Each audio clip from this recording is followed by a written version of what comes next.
Les 7h12 minutes. Merci d'être avec nous à Que l'Outaouais se lève en ce lundi 13 septembre. De ce pas, je vais retrouver celui qui va nous expliquer le pourquoi du pourquoi, mesdames et messieurs.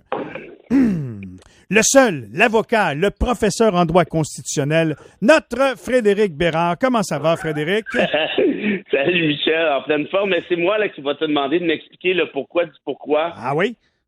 Qu'est-ce qui se passe avec Brady Tkachuk? Monsieur Dorion dit qu'il est pas nerveux, que même s'il y avait une offre hostile, il n'y a pas de problème, ils ont de l'argent pour le payer. S'il plaît, Pierre, niaise pas. Ben, il me semble. T'sais? Ben là, est-ce que c'est vrai qu'ils ont offert 8 millions pour 8 ans? Si c'est vrai, je le sais pas, c'est une mauvaise blague. Ça commence à être beaucoup, hein? Pardon? 8 millions? Trouves-tu? 8 millions par année? Écoute, je ne sais pas. Lui, son frère, a dit, puis dans le passé, il l'a fait, il a demandé moins d'années pour pouvoir mieux profiter de son autonomie par la suite. Exact. Est-ce que mais son frère est à 7, je pense. Oui. Est-ce que les Tkachuk vont dire, le clan Tkachuk va dire 8 millions par année, c'est assez, puis c'est bon, c'est le summum qu'on va aller chercher plus tard, donc on accepte ça. Ça se peut. Ou, s'il veut vraiment quitter Ottawa parce qu'il trouve que on va jamais vraiment gagner, tout est là-dedans. Ouais, hein? Puis la possibilité que les deux frères se retrouvent à Saint-Louis. Écoute, pas de boule de cristal, mais moi, je voudrais jouer avec mon frère. Hier, j'ai joué au hockey. Mon frère ne jouait pas sur mon trio, dans mon équipe. On s'est arrangé pour finir sur la même ligne. Oui, c'est sûr. Avez-vous ramassé le 8 millions en passant go? On n'est pas rendu là, Fred. Non, ça viendra. Bon, là, c'est à mon tour à poser question. Ah ouais, vas-y, chaud ta garnotte. Bon.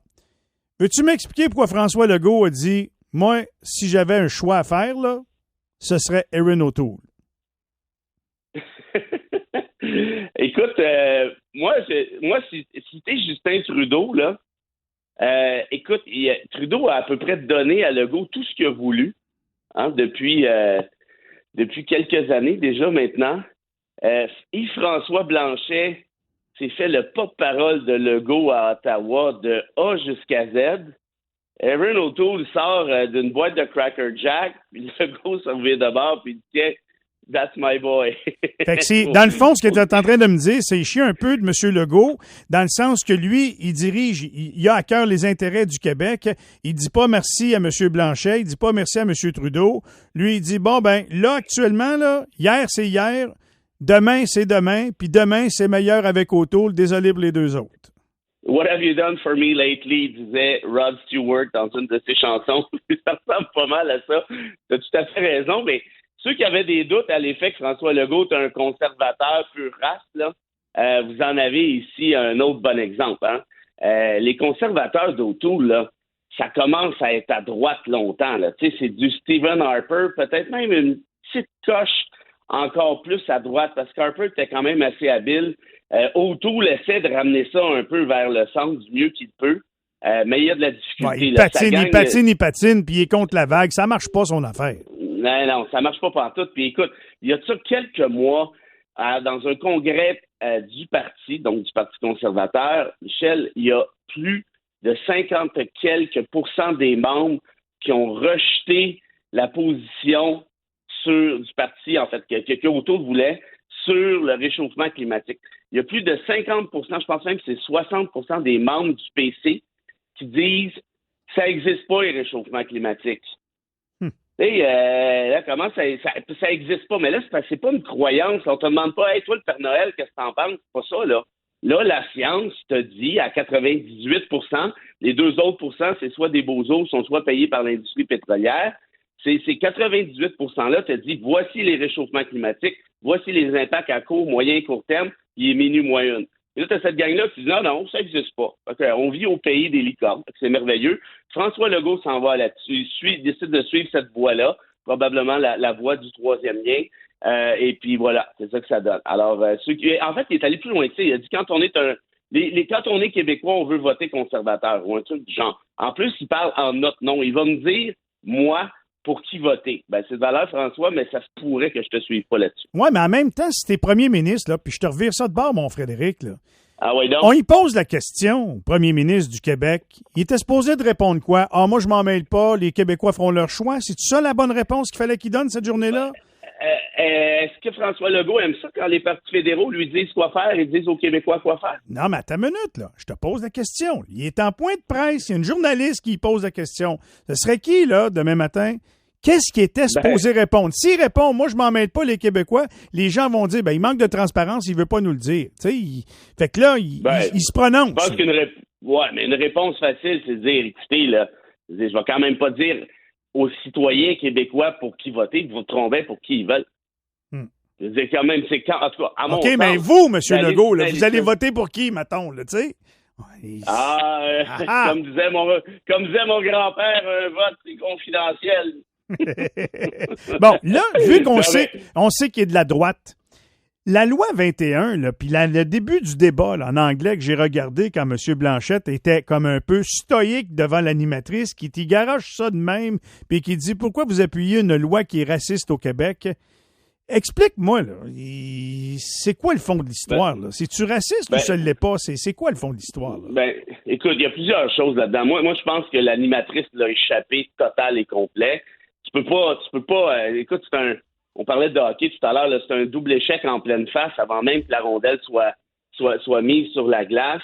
Moi, si j'avais été Blanchet, je serais parti. Arrangez-vous avec vos affaires, honnêtement. Là, c'est pas un procès ici, là, à ce que je sache. Puis si c'était un procès, à ce que je sache aussi, c'est quand même pas Blanchet qui est l'avocat des Québécois, là. Et puis pour le reste, c'est ça, c'était très tendancieux. Est-ce que la loi 21 est raciste? Moi, je n'aime pas la loi 21, on en a déjà parlé, mais je ne pense pas que c'est une loi qui est raciste. Je veux dire, une loi en soi comme celle-là pourrait très bien ne pas être raciste du tout. On peut ne pas être raciste puis aimer la loi 21. Le problème, il y a beaucoup de racistes qui aiment la loi 21. Ça, c'est un peu achalant, mais on peut faire ce débat-là intelligemment sans être raciste une seule seconde. Moi, ce que j'ai pas aimé, par contre, puis ça, c'est important de le dire, c'est que François Legault qui a répondu à ça en se présentant comme le chef de la nation. Hey, attends une minute, là, le chef de la nation, ça, là, ça fait Duplessis pas mal. Tu dis, c'est moi le chef, toi, t'es toi. Là, François Legault n'est pas rendu là, mais je te jure, Michel, pas plus tard que la semaine dernière, dans les cours que j'avais avec mes étudiants, je leur parlais de l'historique de Duplessis qui est très, très sombre, hein, la grande noirceur, les orphelins de Duplessis, qui étaient des orphelins qui avaient reçu des faux diagnostics médicaux pour aller chercher de l'argent du fédéral et ainsi de suite.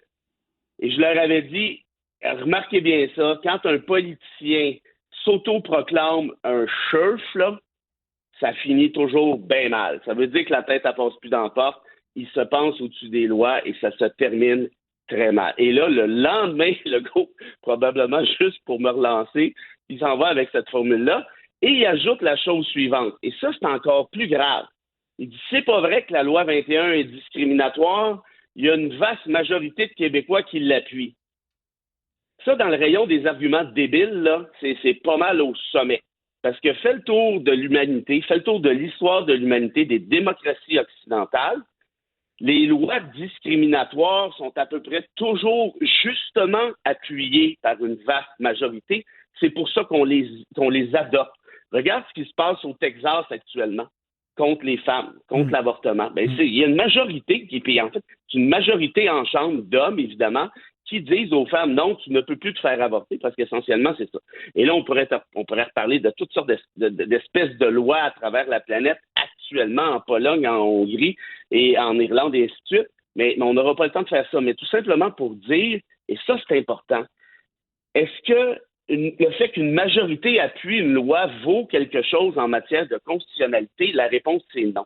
Est-ce que ça vaut quelque chose en matière de légitimité? Pas nécessairement non plus. Parfois, la majorité, elle s'en va dans un sens, c'est bien. Parfois, la majorité va dans un sens, puis c'est discutable. Puis des fois, elle va dans un sens, puis c'est pas bien du tout.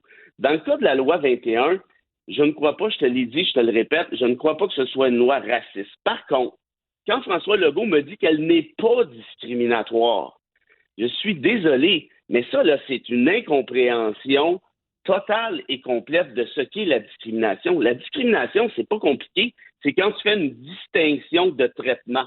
entre deux individus. Ici, la loi 21 te dit ceux qui portent des signes religieux ne pourront pas avoir tel job. Bien, si ça, c'est pas de la discrimination, je ne sais pas ce que c'est. Maintenant, si tu as une loi qui est discriminatoire comme la loi 21, et je le répète, elle est discriminatoire, ça ne veut pas dire qu'elle ne peut pas être rachetée constitutionnellement parlant. Ce que ça veut dire, ça, c'est que quand même que ta loi discrimine, peut-être que c'est une bonne discrimination. Peut-être qu'on la justifie dans le cadre d'une société libre et démocratique. Peut-être qu'on se dit, ben oui, on discrimine, mais collectivement parlant, on considère que ça vaut la peine que cette loi-là soit quand même constitutionnelle. Le problème, c'est qu'on ne saura jamais justement si cette loi-là se justifie dans le cadre d'une société libre et démocratique, parce que François Legault et Simon-Jolin Barrette ont décidé d'utiliser la disposition dérogatoire pour empêcher le débat judiciaire exactement sur cette question-là. Wow! Fait que la loi, selon eux autres, on veut la protéger, puis on ne veut pas engager le débat de peur de quoi? De se faire renverser? Ben, exactement. Il dit, ah non, c'est pas discriminatoire. Bon, ben, good. Ben, si c'est pas discriminatoire, enlève ta dérogatoire. Il est temps. Ah ouais, on va aller se battre à armes égales. Puis je te l'ai déjà dit, moi, je la conteste, cette loi-là. Je suis impliqué là-dedans. J'ai déjà divulgué mon conflit d'intérêt. Je le refais encore pour être certain, en toute transparence. Il y a une discussion judiciaire par rapport à la loi 21, mais on est obligé de contourner la dérogatoire puis de discuter de d'autres enjeux au-delà de la liberté de religion, parce que à ce niveau-là, le gouvernement Legault a fait dire par l'Assemblée nationale, on ne veut pas avoir de débat là-dessus. Alors, s'ils sont si convaincus que ça, que c'est pas discriminatoire ou que la discrimination se rachète, parce que c'est deux concepts différents, bon, ben, enlevez la dérogatoire, puis let's go. Let's go! On va se reparler jeudi. Très bon point. Merci beaucoup, Fred, encore une fois. Salut, Michel. C'était le fun. Salut à tout le monde. À jeudi, pardon. Bye-bye. OK, 7h24, Frédéric Bérard. Il est-tu bon, lui, encore? Hein? Il vient nous expliquer en 3 minutes ce que j'ai lu dans je ne sais pas combien d'articles de journaux, puis je n'ai pas toujours très bien compris. 7h25, les manchettes avec Pierre-Jean, au retour. Le maire de Gatineau, là, on sait sur quoi travaillait Bélanger, Mathieu Bélanger du droit.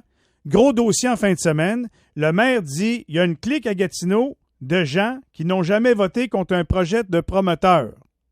Un genre de parti, mais pas un parti, mais une clique. Et on sous-entend beaucoup Mme Louise Boudria. On la reçoit après manchette.